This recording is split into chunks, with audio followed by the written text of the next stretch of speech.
Hello everyone, study with us में आपका एक बार फिर से स्वागत है। और आज की इस वीडियो में हम डिस्कस करने वाले हैं अटल रैंकिंग के बारे में। ठीक है, एनआईआरएफ की जो रैंकिंग थी उस पर मैंने ऑलरेडी वीडियो बना दिया था। नहीं देखी आपने तो ज़रूर देख लें, लिंक मैं डिस्क्रिप्शन में दे दूंगा। तो आज का जो वीडियो है वो है अटल रैंकिंग के ऊपर। तो मैं बता दूँ, ये रैंकिंग जो है वो जारी की गई है 18 अगस्त को। ठीक है, 18 अगस्त को ये रैंकिंग जारी की गई है। और किसके द्वारा जारी की गई तो याद रखें, उपराष्ट्रपति वेंकैया नायडू के द्वारा जो है ये रैंकिंग जारी की गई है। और मंत्रालय की अगर हम बात करें तो ये रैंकिंग जारी की है शिक्षा मंत्रालय ने। ठीक है, मानव संसाधन मंत्रालय जो था वो पहले रैंकिंग जारी करता था, अब ये मंत्रालय जो है अलग हो गया है, अब बन गया है शिक्षा मंत्रालय। ठीक है, तो ये चीज़ आपको याद रखनी है। और फुल फॉर्म आपको याद रखनी है किसकी, इसकी ARIIA की। ARIIA का जो फुल फॉर्म है वो है Atal ranking of institution on innovation achievement. ठीक है, ये आपसे पूछा जा सकता है। ठीक है, तो इतने क्वेश्चन तो आपके क्लियर हुए इससे रिलेटेड। और मैं बता दूं कि इस बार की जो अटल रैंकिंग आई है, ये इसमें जो इंस्टीट्यूशन है उनको दो वर्गों में, दो भागों में जो है वर्गीकृत किया गया है या बांटा गया है।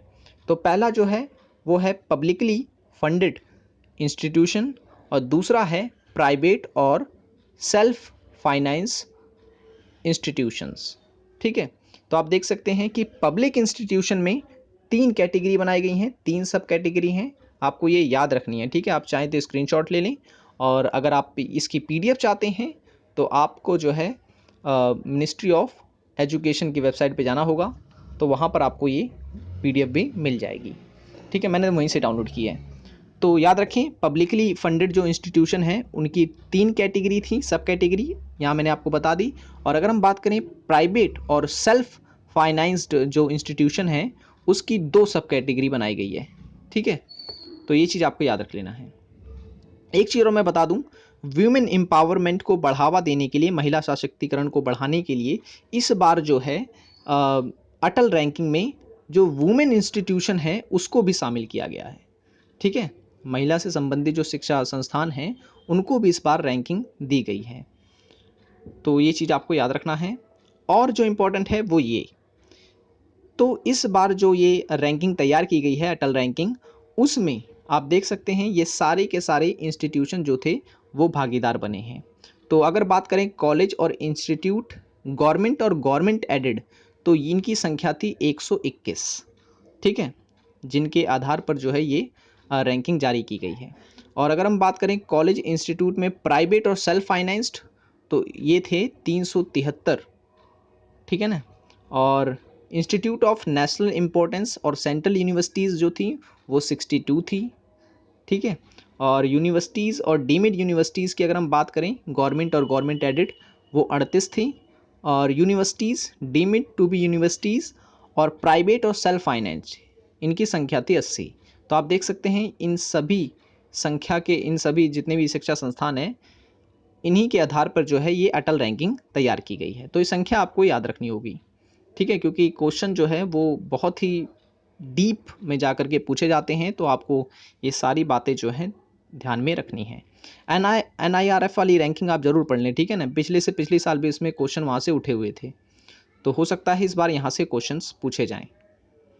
ठीक है, और भी इंपॉर्टेंट पॉइंट्स मैं आपको बता देता हूँ जो एग्ज़ाम पॉइंट ऑफ व्यू से काफ़ी इंपॉर्टेंट है।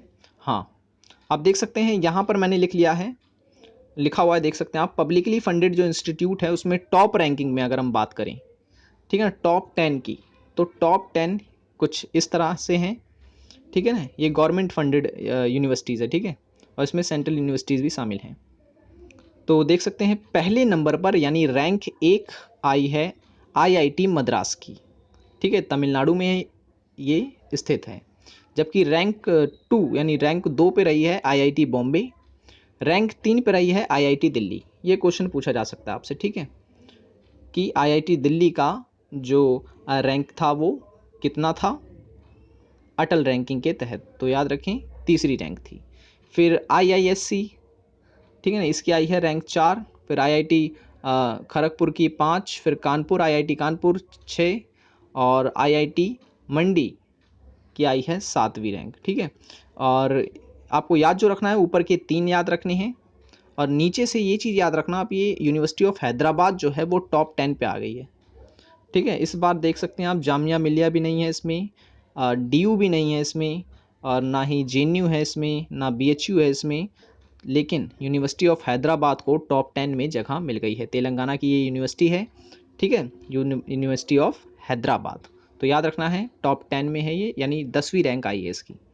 ओके, ये तो थी सारी सेंट्रल यूनिवर्सिटीज़, ठीक है ना।